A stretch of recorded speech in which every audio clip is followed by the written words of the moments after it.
Jesus trata famílias de um modo diferente. Sam Tipton, no livro Fator Oração, ele diz que quando Deus o abençoava de uma maneira e ele passava pelo mesmo problema, ele imaginava: Deus vai atuar da mesma maneira outra vez para me abençoar. E Sam Tipton, ele diz: então eu percebia que Deus resolvia o problema. Ele era igual ao problema anterior, mas Deus já providenciava a solução por outro meio, por outro caminho. E nós nessa manhã gostaríamos de deixar bem evidente isto com dois textos bíblicos que eu gostaria de destacar. O primeiro deles está em Marcos, capítulo 9, e o segundo está em Lucas, capítulo 8. Marcos 9, a partir do versículo de número 14.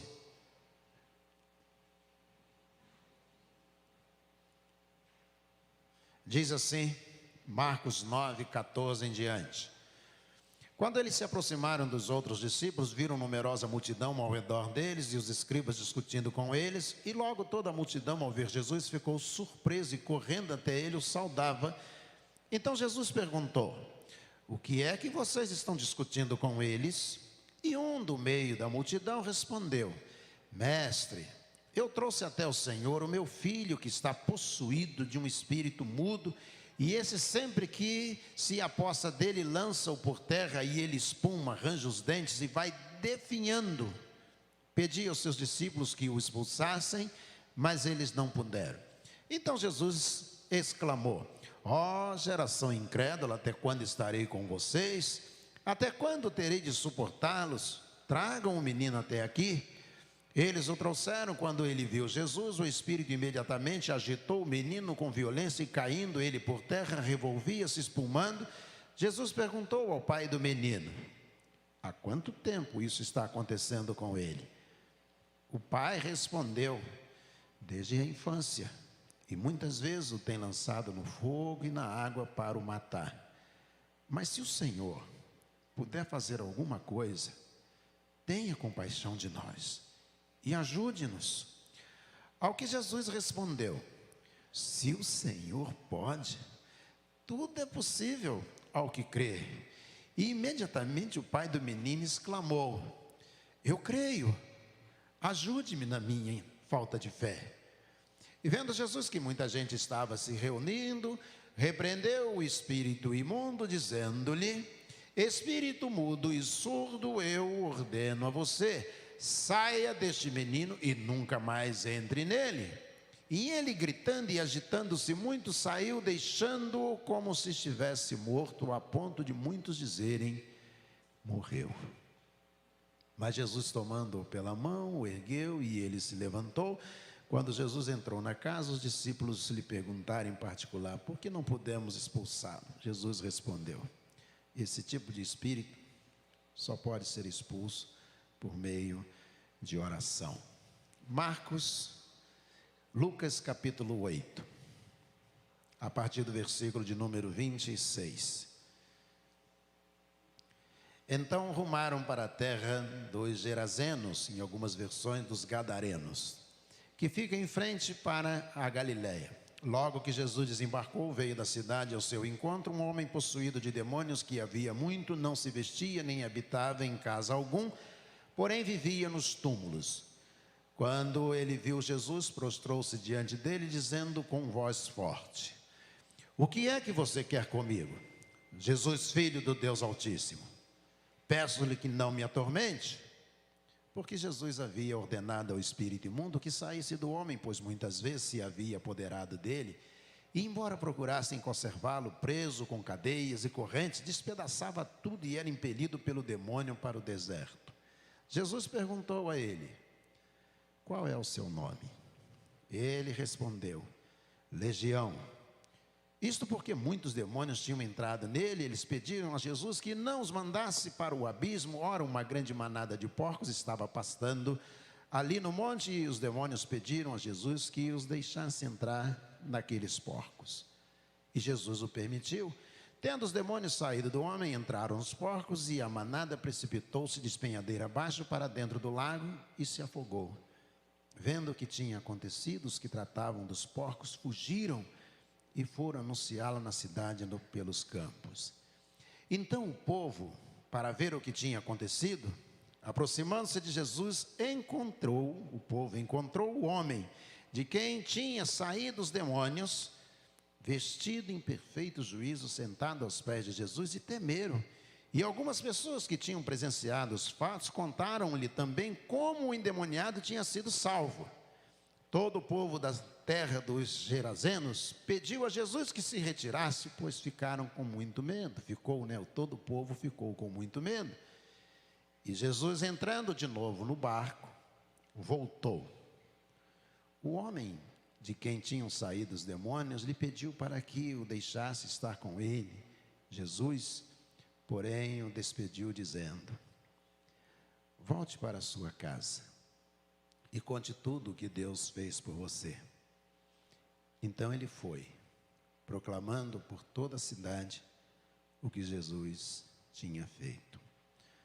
Senhor nosso Deus, nosso Pai, nós te agradecemos, ó Deus, por estes dos 35 milagres realizados pelo Senhor na narrativa bíblica, que nos trazem, ó Deus, uma demonstração clara da manifestação do Senhor. Por isso, ó Deus, derrama, ó Deus, sobre nós a porção da Tua palavra, para que sejamos edificados, as nossas famílias sejam edificadas nesta manhã. É a nossa oração em nome de Jesus, o nosso Senhor. Amém. Amém. Nós temos duas famílias com o mesmo problema: o filho endemoniado, ou um espírito mudo, ou ainda na segunda narrativa, um espírito imundo, que toma conta de um filho. E nós percebemos que o problema é o mesmo. Tem dificuldade de se manter vestido, arrancava a roupa e andava pelo cemitério, junto aos sepulcros, com uma dificuldade muito grande. O pai disse que onde quer que o espírito, os pais dizem, onde quer que o espírito toma os jovens, esses espíritos, eles fazem com que eles convulsionem, ranjam os dentes, espumem, uma dificuldade muito grande. Não se mantinham vestidos e tinham convulsões permanentemente. Desde quando? Desde a infância. Há muito tempo a família vem amargando essa dificuldade de lidar com o problema desses filhos, ou os problemas desses filhos. De modo diferente, vivemos todos nós. Quantos de nós enfrentam dificuldades com os filhos? São os mesmos problemas em famílias diferentes. Os mesmos problemas enfrentados por pais e mães diferentes. E muitas vezes nós percebemos que a solução vem do Senhor Jesus, que a manifestação, a realização, que a palavra final virá do Senhor Jesus. Então observemos essas duas famílias. A primeira delas, o pai vai levar o filho até Jesus. A segunda, o filho não tem pai o conduzindo até Jesus. Essa realidade ainda está presente. Quantas vezes nós percebemos claramente que muitos filhos são abençoados, porque tem pais que estão levando seus nomes até Jesus. Na primeira família, o comportamento não indica o comportamento do filho, alguma coisa, uma conversa direta com o Senhor Jesus. A primeira família, nós percebemos que existe um pai desesperado. Eles estão no monte que vai passar a ser chamado Monte da Transfiguração. Eles estão lá em cima, Jesus com os apóstolos, eles estão orando, pedindo a bênção de Deus sobre aquela família, sobre aquelas pessoas ali. E o que é que nós vamos ver? Que o jovem, ele está com o mesmo problema do outro jovem, de Lucas capítulo 8, mas quem vai levá-lo até Jesus é o pai. Eu não sei se você já passou por uma situação em que você precise levar o seu filho até Jesus. que Ele está dependendo de que você dobre o joelho e comece a orar ao Senhor Jesus, dizendo: Jesus, eu trouxe o meu filho em oração, eu não sei o que fazer, ele tem um problema que ninguém consegue resolver, só o Senhor consegue resolver, por isso eu trouxe o meu filho. É o que nós vemos em Marcos capítulo 9. As famílias são diferentes, mas um pai resolveu levar o filho até Jesus, se aproximar de Jesus, enfrentar a dificuldade. Quando Jesus desce o monte, há uma discussão permanente. E aí Jesus diz: o que que vocês estão discutindo? Por que que esse clima de disparidade, de adversidade está tomando conta de vocês? O que que está acontecendo aqui? E aí alguém irrompe no meio da multidão, um pai, e diz: Senhor, eu tenho um filho, ele está com problemas sérios, ele é levado, ele vive nos cemitérios, ele vive pelo meio das ruas, ele cai, ele convulsiona, ele range os dentes, ele espuma, e eu não sei o que fazer. Bendita é a família que tem um pai que acredita que Jesus pode resolver o problema do seu filho. Bendita é a família que tem um pai que sai de casa procurando Jesus, para trazer Jesus, dizendo: Jesus, vem abençoar o meu filho, eu não sei o que é que eu vou fazer. Porque uma família pode ser abençoada por causa da oração de uma pessoa. Mas mais do que uma família, eu lembro de Franco, lá do norte, quando vieram, hoje chamados vikings, na época os visigodos, ostrogodos e os francos, eles vieram do norte, destruíram Roma, chegaram até o norte da África, a região de Hipona. Quando eles vieram, Franco Eduardo, rei dos francos, conheceu uma jovem, e ela era cristã, e ele se apaixonou por ela. E ele, que não conhecia o Deus daquela jovem, ela aceitou casar com ele. Ela orava por ele, conversava com ele a respeito de Jesus. E sabe o que aconteceu? Eduardo I veio a se converter, e toda a nação dos francos se converteu por causa da influência de Penélope sobre a vida de Eduardo I. Ela o evangelizou, ela falou de Jesus, ela orou por ele, ela deu diretrizes a ele para viver na presença de Deus. E o que aconteceu? A conversão dele levou todos os seus soldados a se converterem, todos que estavam sobre o seu reinado se converterem. Feliz é aquele que tem uma pessoa que está levando o nome dela todos os dias até Jesus. Feliz é a família que tem um pai que dobra os joelhos e pede a Deus, dizendo: Jesus, eu tenho um filho, eu não sei como resolver o problema dele, e eu quero pedir que o Senhor abençoe o meu filho. Ele se aproxima de Jesus e diz: Senhor, eu tenho um filho, eu preciso do Senhor, e há um espírito destruindo meu filho, e eu não sei como tirar esse espírito dele, mas se o Senhor puder fazer alguma coisa, tem compaixão. Jesus olha para ele e diz: se eu posso fazer, tudo é possível aquele que crê. Você acredita? E aquele pai, com muita humildade, com muita prontidão, ele diz: Senhor, se a minha fé não for suficiente, se o problema está em mim, ele tem um problema sério. Porque a gente sempre pensa no problema do filho, a gente nunca pensa na participação da gente. A gente nunca pensa o que a gente pode fazer para melhorar a vida do filho, para abençoar o filho. A gente sempre pensa no outro, nele, a culpa é dele. Senhor, se o problema está em mim, para que ele seja ajudado, se a minha fé não é suficiente, aumenta a minha fé. Aquele pai poderia ter feito a seguinte oração, ou falado a Jesus da seguinte maneira: Jesus, se a minha fé não é suficiente, dá um jeito nele assim mesmo. Ele diz: não, Senhor, se o Senhor quer começar alguma coisa na vida do meu filho, mas está faltando alguma coisa na minha vida, eu quero pedir que o Senhor comece a obra na minha vida, aumenta a minha fé. Muitos pais estão querendo que Jesus faça algo na vida dos filhos, mas eles não estão disponíveis para que Jesus comece o milagre na vida dele. deles. Eles não estão disponíveis e dizem: Senhor, se o Senhor quer começar algo lá, mas está faltando algo aqui, começa a obra aqui na minha vida, no meu coração. Ele diz: Senhor, começa em mim. Começa em mim. Eu estou disponível para que o Senhor comece. Aumente a minha fé. O que o Senhor vai fazer nele, o Senhor pode começar em mim. E aí Jesus olha para aquele jovem, Jesus ordena o espírito que saia dele, ele fica caído como que morto. Jesus o toma pela mão, coloca de pé e diz: esse é o seu filho. Pronto, ele está curado, ele está abençoado. O que você estava querendo já aconteceu, a sua oração foi respondida. Jesus responde a oração do pai que está implorando, pedindo pelo filho. Mas a segunda família é diferente. O segundo jovem tem o mesmo problema, a mesma dificuldade. Tem um espírito que está sobre ele, conhecido como endemoniado de Gadara, ou de Gesara, ou ainda de Genesara. Esse jovem, quando Jesus desembarca, ele está ali, ele olha para Jesus, e ele está tomado por uma legião.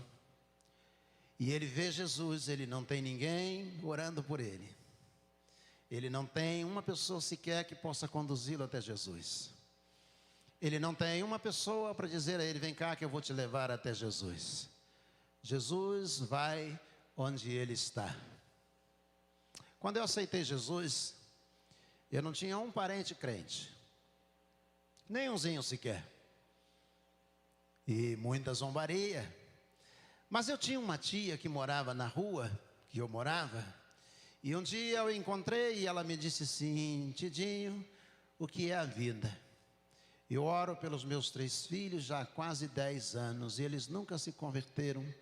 E você que não tem ninguém orando por você, você entregou sua vida a Jesus.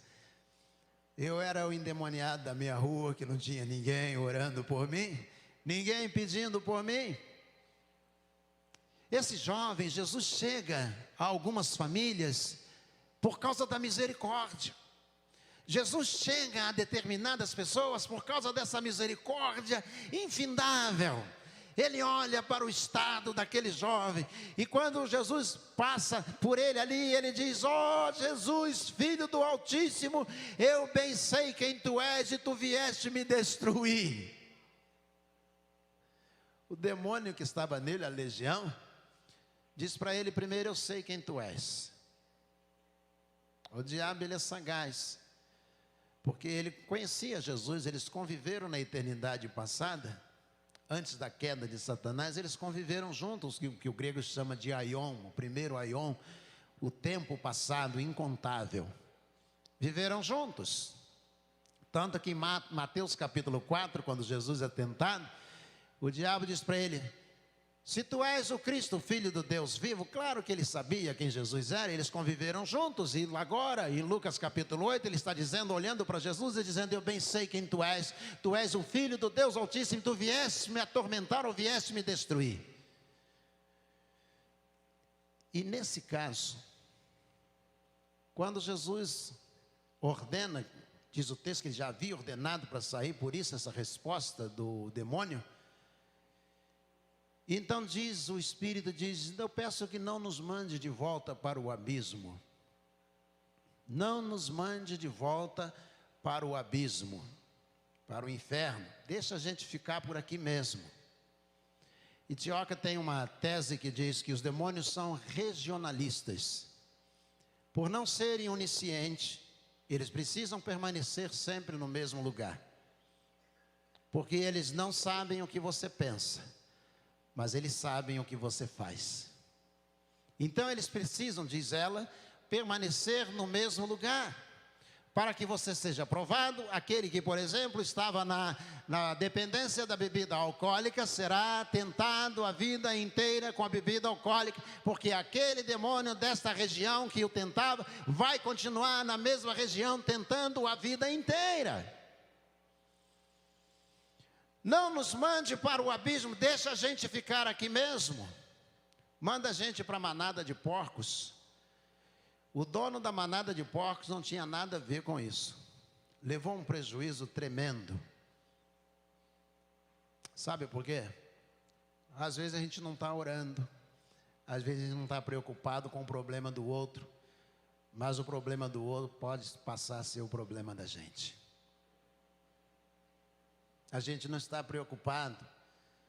Deixa a gente entrar na manada de porcos, e quando caiu a manada de porcos, as pessoas que estavam cuidando da manada de porcos, elas vão para a cidade para anunciar o que aconteceu. Não eram crentes, não eram convertidos, mas são eles que vão anunciar o que aconteceu com o jovem. Eu conheço muitas pessoas que se converteram pelo testemunho de outras pessoas. Testemunho pessoal, dizendo: a minha família foi abençoada, minha família, graças a Deus, meu filho foi liberto das drogas, meu filho foi liberto do pecado, meu filho foi liberto, e o testemunho dele leva outra pessoa a crer em Jesus. Mas eu conheço pessoas que, ouvindo falar de alguém que ele não conhecia, alguém testemunhando sobre outra pessoa que ele nunca teve contato, que ele não sabe, e ele entregou a vida a Jesus. Os que tomavam conta dos porcos foram para a cidade anunciar que o jovem estava curado, estava liberto. E quando as pessoas da cidade escutaram isto, elas vieram e se aproximaram. E quando chegaram, viram um jovem vestido, porque andava nu, agora estava vestido, sentado aos pés de Jesus. Ele estava no lugar que qualquer pai, qualquer mãe gostaria que estivesse. Qual pai não ficaria feliz de saber que o seu filho está aos pés de Jesus? Qual mãe, qual família não se alegraria de saber que o filho está aos pés do Senhor Jesus? Quando chegaram as pessoas da cidade, elas vieram porque os tomadores de conta dos porcos foram lá e disseram na cidade: aquele jovem que vivia endemoniado, que andava nu, que vivia no cemitério, ele está liberto, ele não é mais a mesma pessoa. E eles vieram. Eu imagino assim, deixando os botequins, deixando as conversas na rua, as pessoas: onde é que você vai? Eu vou lá porque aquele jovem, ele foi liberto por um cara chamado Jesus, eu vou lá ver, eu vou também. E chegaram e ele estava sentado, vestido aos pés de Jesus. E eles ficaram maravilhados. Alguns sentiram medo e disseram: Senhor, vai embora, nós não somos dignos da presença do Senhor. E aí Jesus resolve ir embora. Jesus entra no barco para ir embora. E o jovem entra no barco, quer ir também. E ele entra no barco, faz com que vá junto com Jesus. Jesus disse: não. Volta para sua casa. Conta a seus pais o que Deus fez por você. No primeiro, o pai e o filho voltam pelo caminho, em Marcos capítulo 9. Eu imagino o pai abraçado: meu filho, você está liberto, você está abençoado. E eles dois pelo caminho conversando e voltando para casa, diz: eu conto para sua mãe ou você conta? Ah, pai, deixa que eu vou contar. E os dois estão voltando pelo caminho, os dois abraçados. Mas no segundo não, ele está sozinho. E Jesus disse: vai para casa, conta para os seus pais, conta para eles o que Deus fez por você.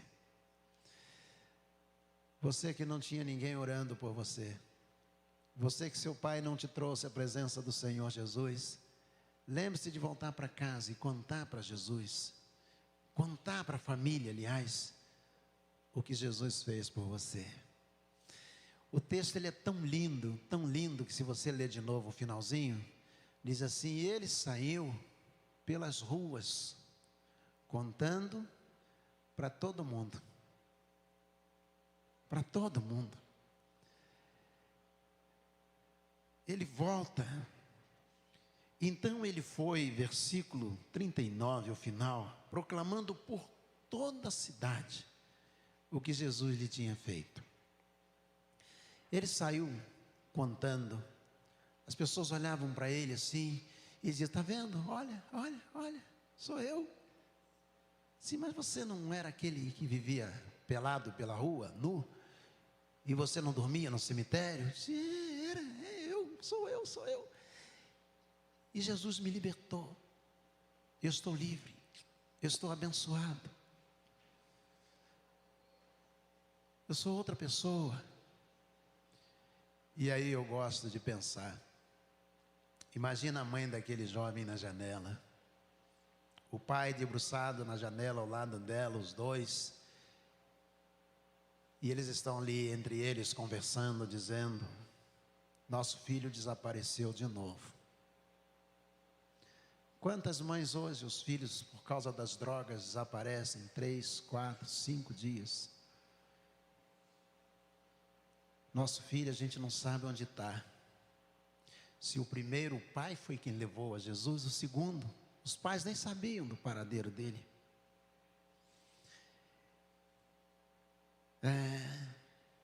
Quando será que ele vai voltar para casa? E de repente, lá no horizonte, aparece aquele filho, vestido, com roupa. E aí eles se entreolham e dizem: parece o nosso filho.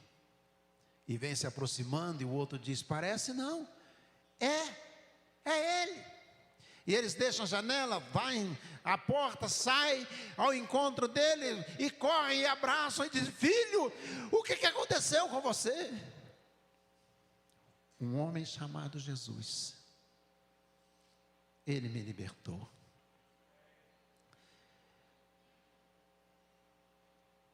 A maior alegria de uma família é quando o pai e a mãe sabem que o filho está liberto por Jesus.